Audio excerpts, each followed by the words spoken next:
everyone, this is Jackie Williams, and in this video I want to share with you a little bit about the pop-up dies. I've had a few questions about these. In the annual catalog currently, there are the pretty pop-up dies specifically, and then in the mini catalog right now there are the frosted flurry dies. Now these dies on this sheet are your standard cutting out dies as well as these labels, but these three snowflakes here are what we call pop-up dies. So what are they and what does that mean?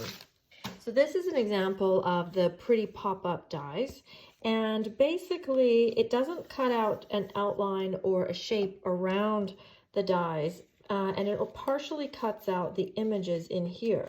So the idea is that these images, so the wings of the butterflies or the petals of the flowers, can pop up. Now another little tool that you will find handy is your take your pick tool. So on the other side of your piercing tool is a little spatula, and I found this quite useful to just reach in and pop up these little details so that they are more 3D.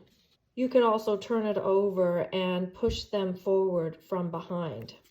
Now, this is an example of one of the frosted flurry dies. This is one of the snowflakes. So again, you could just reach in and pull some of these elements forward, or you can turn it over and push them forward from the back, whichever feels easiest. And for some of the very small details, you might find that the piercing tool end might actually be more useful for the small ones.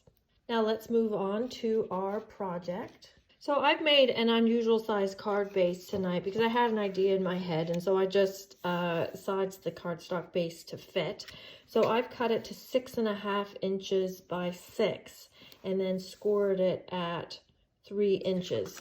So the front is 3 inches by 6.5. So then I've got a mat that is 2 3/4 by 6 1/4.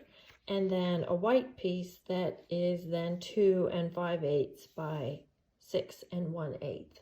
Now I'm going to go ahead and prepare one of the elements for the front of our card. Now I have paired the pretty pop-up dies with the stylish shapes, and I've used this very smallest square here. And on the pretty pop-up dies, I haven't used the large ones because I have some other samples to share with you using these large dies. Instead, I have used this small butterfly. This little dragonfly would also be cute, or you could use the flowers, but I just chose to use the butterfly for this one. I am going to use my crumb cake ink and a blending brush, and I'm just going to blend on a little bit of color around the edges of my square, and it's going to get a little bit on the edges of that butterfly too, which I think is a nice detail.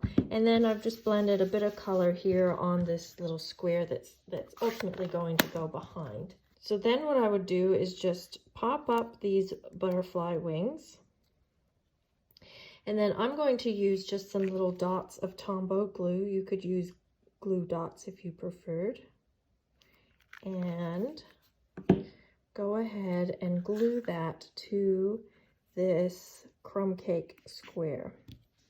Now you could use a contrasting color under here, a lighter color. You could use some glitter paper or some specialty papers so that you just see a little bit popping through from behind. Go ahead and put just 2 dimensionals on the back here.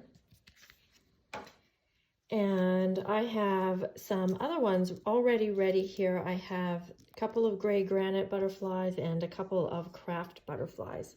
Now I'm going to adhere this to my mat. And before I put my butterflies on, I'm going to just put some linen thread across the middle, or maybe just very slightly above the middle here. And I'm just going to put a little bit of my Stampin' Seal here on the back. So I'm bringing it across the front of my card, tacking it down to that Stampin' Seal, and then just turning it back around and then going across the front and then back to the other side. So I've gone across the front twice, and straighten that up, but I don't have it running across the back. That just helps preserve your linen thread or your ribbon or whatever it is that you're using. Now I'll go ahead and put my butterflies on. So I'm going to start with my crumb cake one, and I'm going to put that about in the middle, and I'm actually just going to scoot it over just a little bit to the right, so that I have room to put a linen thread bow here. And then I will just arrange these other ones in a line next to it, making sure that all the butterflies are going right side up. There we go. And before I put that on my card, I'm going to just stamp my words. And I have chosen words from the Through It Together stamp set. I like this one, not only for the actual words that are in here, but because the sentiments are very small, which for this particular card, I did want something that was very small. Now I'm going to go ahead and put this on my card front with dimensionals. And I'll just use another piece of linen thread here and tuck this underneath the ones that are already there and just tie a simple single strand bow for this one. I don't want anything too heavy. I want my butterflies to be the main focus and for the card to be relatively clean and simple, something like that. And then last thing is just to add a pearl in the middle of each butterfly. Now I'm also just going to add a little bit of Wink of Stella just to the tips of those wings. And for the inside of the card, I have die cut that butterfly just out of the corner of the white panel. And I'm just gonna, add a little bit of glue. Got a little bit more than I was wanting there. And you can just take a little scrap of any of the colors that you've used and place that behind the butterfly. And then go ahead and just add a bit of adhesive and put that onto the mat. Now this butterfly might get a little more flattened because it is going to be on the inside of the card, which is closed, but it's nice to have that little repeat of the motif from the front anyway. And I think that's this card finished. I just love this combination of the browns and the grays. Ever since the Abigail Rose papers, I've decided that I really like those colors together. But here is another sample that I made earlier using more of a rainbow of colors with the Subtles range. So we've got Blushing Bride, So Saffron, Soft Sea Foam, Pool Party, and Fresh Freesia for this one. So which one of those do you prefer? I personally like both of them equally. But I also have a few other samples to show you using these pop-up dies. So this one is the gift box that comes with the craft note cards and envelopes. So you see that the dragonflies and the butterflies are popped up a little, and those have gold glitter paper underneath. In addition, I have lightly inked the edges of some of the pop-ups with Versamark and heat embossed those with gold embossing powder just to give it that little bit more sparkle and shine. And then inside the box you have cards that come with the box. That actually comes with 20 note cards, so you could make up 20 of these, and the box is quite big, so I think it actually would fit 20. But I just made 4 for this project, and so I've used the largest die here on the box, and then I've used the 2 smaller dies, one horizontally and one vertically, and then the other one horizontally and one vertically, and then just did the same thing. But you see with this one, I have put the in color glitter paper underneath. So we've got the blues, the purples, the pinks, and the greens. So you've got one of each color that then fits into the box. So you could make more to fill up the box, or then add a pen or some chocolates or some other little gifts to go with that. And this sample, actually, I didn't make. This was made by my team member, Sally Williams, as part of a team swap that we did. And on this sample, she has used a little scrap paper and slipped it underneath each die and just colored them with her Stampin' Blends.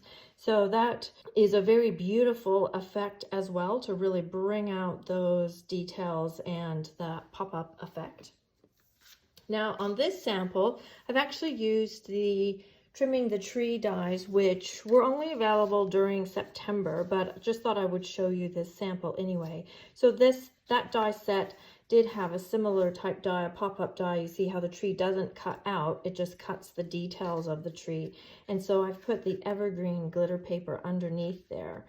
And this one did have another die that had the same details, was a little bit smaller, and did cut it out. So that was actually perfect to create a card like this with the evergreen glitter paper under. And then a few samples with the Frosted Flurry dies. So this is just a nice, clean and simple one, beautiful with the rose gold foil underneath. So a nice pink and white snowflake card.